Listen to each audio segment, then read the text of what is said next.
लेखपाल के जवानों, मैं एक बार फिर से पीयूष द्विवेदी आपके लिए लेके आ गया हूँ लेखपाल के लिए एक नया टॉपिक जिसका नाम है राजस्व विभाग। बात करते हैं राजस्व विभाग के बारे में। तो उत्तर प्रदेश राजस्व विभाग में राजस्व सचिव शाखा के तहत 5 विभागाध्यक्ष कार्य करते हैं। राजस्व परिषद, चकबंदी आयुक्त, राहत आयुक्त, निदेशक भूमि अध्याप्ति उत्तर प्रदेश, प्रमुख संपादक जिला गजेटियर। सभी विभागाध्यक्षों का मुख्य कार्यालय लखनऊ में है। कहाँ पे है भैया? लखनऊ में। अब राजस्व परिषद की बात करते हैं। सबसे पहले तो उत्तर प्रदेश में राजस्व परिषद की स्थापना सन 1831 में इलाहाबाद में तत्समय विद्यमान एवं प्रचलित पूर्व संस्थाओं के समाप्त करके की गई थी। तब से यह परिषद शासन में महत्वपूर्ण इकाइयों के रूप में क्रियाशील है। सन 1932 में परिषद को नायब तहसीलदारों की नियुक्ति तथा स्थानांतरण करने तथा जिलाधिकारियों एवं मंडलायुक्तों के कार्य पर नियंत्रण करने के अधिकार प्रदान किए गए। 1947 में स्वतंत्रता प्राप्त के बाद न्यायिक तथा प्रशासनिक व्यवस्था को अलग कर दिया गया। न्यायिक कार्यों का मुख्यालय इलाहाबाद तथा प्रशासनिक कार्यों का मुख्यालय लखनऊ रखा गया। न्यायिक कार्य के सदस्य न्यायिक तथा प्रशासनिक कार्य के सदस्य ICS संवर्ग के वरिष्ठ एवं कनिष्ठ सदस्य नियुक्त किए गए। 1947 से 1955-56 तक भूमि व्यवस्था आयुक्त परिषद का पद सृजित था, जिसे समाप्त करके वर्ष 1956 और 57 में 1856 में समझ लेना 1956 और 57 में प्रशासनिक सदस्य के रूप में सदस्य कर तथा सदस्य भूमि व्यवस्था की नियुक्ति परिषद मुख्यालय में की गई। वर्तमान समय में राजस्व परिषद द्वारा भूमि सुधार कार्यक्रमों के अंतर्गत विभिन्न प्रकार के कार्यक्रमों के द्वारा भूमिहीन, आवासीय, अनुसूचित जनजाति के व्यक्तियों को कृषक भूमि तथा आवास स्थलों का आवंटन तथा पट्टाधारकों की भूमि पर दबंग व्यक्तियों द्वारा किए गए अवैध कब्जों को हटाकर वास्तविक पट्टाधारों को कब्जा दिलाने आदि की कार्यवाही त्वरित गति से चलाई जा रही है।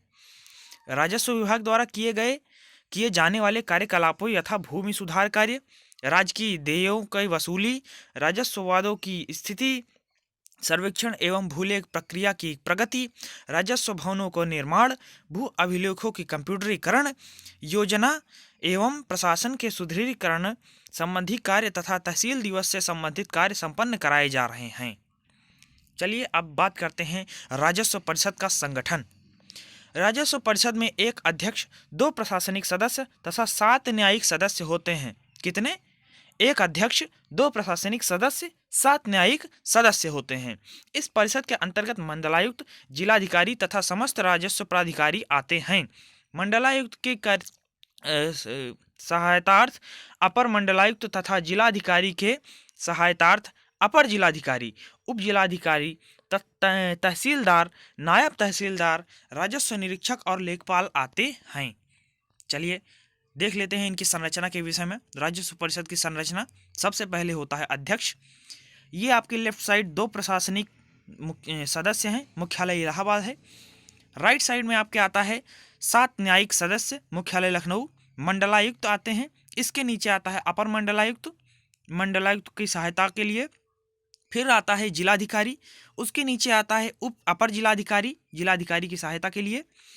उसके नीचे आता है उप जिलाधिकारी, फिर उसके नीचे आता है तहसीलदार, फिर नीचे नायब तहसीलदार, फिर राजस्व निरीक्षक और उसके बाद आता है हमारा लेखपाल, जिसकी आप तैयारी कर रहे हैं। आगे बात करते हैं राजस्व विभाग द्वारा किए जाने वाले मुख्य कार्यकलापों की या क्रियाकलापों की। भूमि सुधार कार्यक्रम सबसे पहले आता है। उत्तर प्रदेश राजस्व संहिता 2006 में कृषि योग्य भूमि पट्टे पर आवंटित करने के लिए संघ को सशस्त्र बल में क्रिया सेवा में रहते हुए जिनकी मृत्यु हो गई हो, ऐसे व्यक्ति के परिवारजन को प्रथम वरीयता एवं संघ के सशस्त्र बलों में सक्रिय सेवा में रहते हुए पूर्णतः विकलांग व्यक्ति को द्वितीय वरीयता प्रदान की गई है। अनुसूचित जाति तथा जनजाति और अन्य पिछड़े वर्गों के सदस्यों तथा गरीबी रेखा के नीचे जीवन यापन करने वाले सामान्य श्रेणी के व्यक्तियों एवं ग्रामीण कारीगरों एवं के परिवारों को जिनके पास पर्याप्त आवास उपलब्ध नहीं है, उनको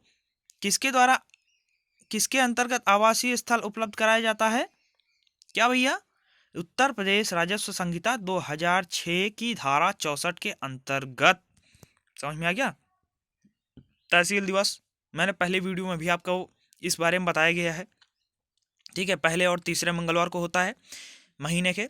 जन समस्याओं का निस्तारण, प्रमाण पत्रों, चेकों एवं अन्य सुविधाओं के वितरण केंद्र के रूप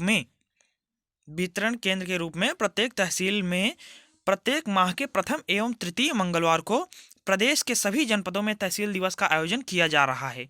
हमेशा किया जाता है, कोई एक नई बात नहीं है। ठीक है। खतौनी का कंप्यूटरीकरण। उत्तर प्रदेश के समस्त कृषकों को लाभान्वित करने के उद्देश्य से भारत सरकार की 100% वित्त पोषित योजना के अंतर्गत प्रदेश की तहसीलों एवं के चकबंदी के बाहर 99949 ग्रामों की खतौनियों के अभिलेखों को कंप्यूटरीकृत कर लिया गया है। यह पूर्व आंकड़ा है, आप चाहें तो इंटरनेट से नया भी देख सकते हैं, मैं आपको डिस्क्रिप्शन में डाल दूंगा। अब किसानों को तहसील से कंप्यूटरीकृत खतौनी के उद्धरण की प्रतिलिपि 15 रुपये शुल्क देकर उपलब्ध कराई जा रही है। किसानों के हित में कंप्यूटरीकृत खतौनी को इंटरनेट पर भी उपलब्ध करा दिया गया है। तो ये रही आज की कुछ जानकारी, उम्मीद है आपको पसंद आया होगा। जो और भी कुछ जानकारी अगर आपको लेनी है तो आप कमेंट कीजिए, मैं आपको जानकारी उपलब्ध कराऊंगा। तब तक के लिए धन्यवाद। पढ़ाई करते रहिए दोस्तों।